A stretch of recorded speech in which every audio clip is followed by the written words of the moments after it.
Greetings, YouTube. In the United States, if a researcher wants to look into gun violence, actually start to gather data, collect it, and then publish a paper, they run the risk of losing all federal funding completely for any future research they want to do. Doesn't matter what the topic is. Because of this, no one does research on gun violence in America. Flat out. Nobody does. Now, the lawmaker, he used to be a member of Congress. His name escapes me at the moment. Forgive me. I listened to him on an NPR piece recently. The lawmaker in question said that his goal was to make sure that public tax dollars were not used to fuel gun control research. So, like, research biased against the possession of firearms and then done in a manner that was going to help to convince the lawmakers to restrict gun access by law-abiding American citizens because the research is biased. That was his goal. The actual effect is that no one does it now, and essentially it's illegal. You can't do it. Because if you do it, you're going to run risk of research, and that could affect an entire organization. So if if Think Tank X does research, Think Tank X may never get funding ever again. That kind of thing. So we actually don't have the data from an actual research point of view that we need to have a firm grasp of gun violence in America. But during this little interview, the senator or congressman, I can't remember, just member of Congress, I don't know which one it is, House, I don't know which one it was. The gentleman had a very interesting point. He said at one time head-on collisions on highways were a major problem. So the response to this was to erect those little 3-foot concrete barriers between the two lanes on a highway. Obviously not every highway in America, but the ones that had really high levels of this kind of accident. And lo and behold, with that barrier there, head-on collisions went to almost zero. You have to really try to get over one of those barriers. And that's a very simple step that didn't impede anyone's access to anything. It just kept them safe. And he said that he thinks that today we should be able to implement those kinds of guidelines and legislation for firearms. And I have to agree with him. It's been a long time coming for me to get to this point. I'm not making this video lightly. I have been thinking about this topic for years. But I've come to the conclusion that we need more gun control laws in America than we have now. I am an advocate of the Second Amendment right. I believe that every law-abiding American should have access to firearms. I would actually go so far as to say that every law-abiding American should own firearms, but that's just me. There are people out there that would like to remove all citizens' ability to own firearms. I don't agree with that position. If you remove all firearms from the citizen possession, something that you can't do in America, there's anywhere between 100 to 200 million firearms in the possession of citizens. If you were to do that, that would mean that there would still be 3 groups left with access to firearms in America. The cops, the military, and the criminals. And I am not comfortable with those being the only 3 groups with firearms. I think that the common citizen should have access as well. But I also come to the conclusion that we need to have some kind of control over firearms to help reduce access to them and hopefully prevent more mass shootings. And let me make sure a point that's very clear here. Approximately 75% of all mass shooters are white men. Okay? White men. There are a lot of angry white men in America, and they're taking out their anger through violence. And this is a direct result of toxic masculinity, which is a result of the patriarchy. Here's a little feminism for you. There are a lot of men in America that don't know how to express themselves any other way than violence. The toxic masculinity that's helped raise them has told them that the only legitimate means of expression is through violence. And that isn't healthy for anyone.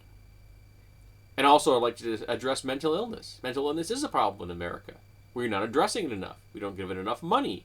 Many people suffer from mental illness and they don't get the support they need. I suffer from mental illness. I never got the support I needed, but I was also lost to that mental illness, so I wouldn't actually have been receptive if you tried to hand it to me in an earlier point in my life. That, unfortunately, is sometimes the problem with mental illness. But mental illness has almost nothing to do with mass shootings in America. When you were mentally ill, you were far more likely to be the victim of violence than the perpetrator of violence.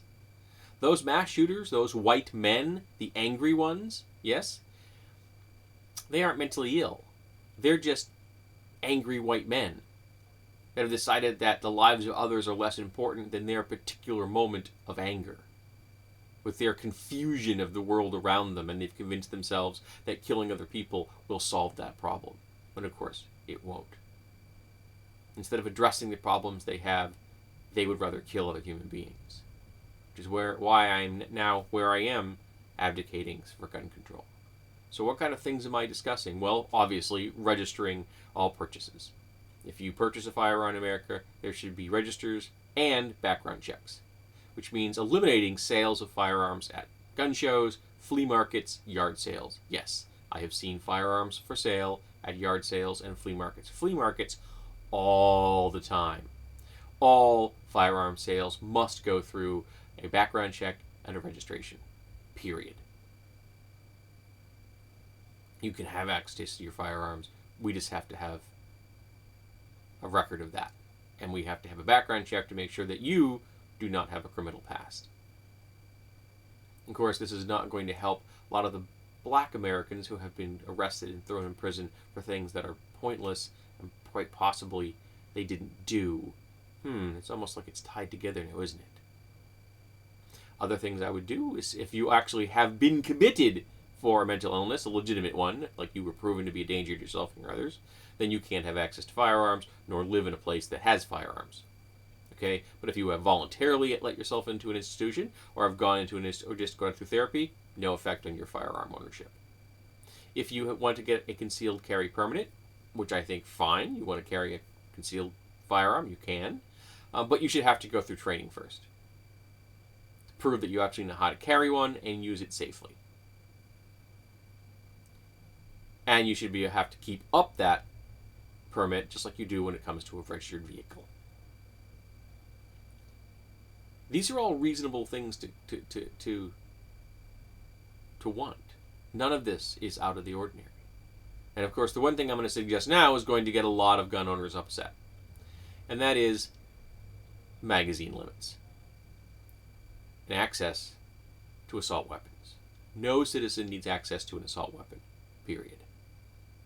I would not go out and take the assault weapons away from people, but I would ban their sale in the United States now and forever, unless you go out and get yourself a Class 3 collector's license, which are more difficult to do and have a higher bar. And are also more expensive. You don't need an assault weapon. You just don't. Now, I understand the attraction to assault weapons. The technology that goes into assault weapons are fascinating. I love reading about these things. I really enjoy knowing when the 6.8 millimeter assault weapons were released on the market, I thought, cool, I get it. You don't need one. No one does. Nobody needs to be walking around with an AR-15 strapped to their chest. Well, if you're white and walk around with an AR-15 strapped to your chest, no one needs to do that. Black Americans have learned that you can't walk around with BB guns. This is all connected now, isn't it? Also, I would put magazine limits on pistols. I would put a magazine limit of 6 rounds. 6 rounds is what the average revolver is. That's all you need. There's no reason that a magazine, not a clip, a magazine, there are very few clips in modern firearms, magazine has more than 6 rounds. There just isn't. Now, this doesn't preclude the use of tubular magazines, for example, in pump and lever action rifles, in shotguns, and bolt action weapons. So you could have a pump action, lever action, and bolt action weapons that all had tubular magazines that could, in theory, have more than 6 rounds. I I know of at least one 22 pump action that can hold like 12 or 18 or something like that. It's fairly high capacity, but they're shorts, 22 shorts. And there's no reason you couldn't do that. It's just that reloading is slow, very slow. I know, I've done it, and that's the point: to slow down shooters so they can't kill people. It wouldn't stop lever action or bolt action or pump action firearms. It would slow down the use of pistols that can easily be concealed from having more than 6 rounds in them. And these are all reasonable requests, reasonable guidelines. None of this is out of the ordinary. So yes, I am formally advocating gun control laws, because angry white men have pushed me to the point where I can no longer accept the existence of the technology that they are using to kill their fellow citizens because they don't understand how to handle their own problems. So I'm not saying this from some deep socialist, liberal, progressive point of view. I'm doing this as a response to the angry white men who express themselves through violence. So if you're upset at gun control advocates, be more upset at the angry white men that keep shooting people. I read something about a gun shop owner that she said every time there's a mass shooting, their sales go up because everyone fears that gun control is going to happen. That's Orwellian. That's something like Kafka wrote. So yes, we need to control our guns. And we need to do it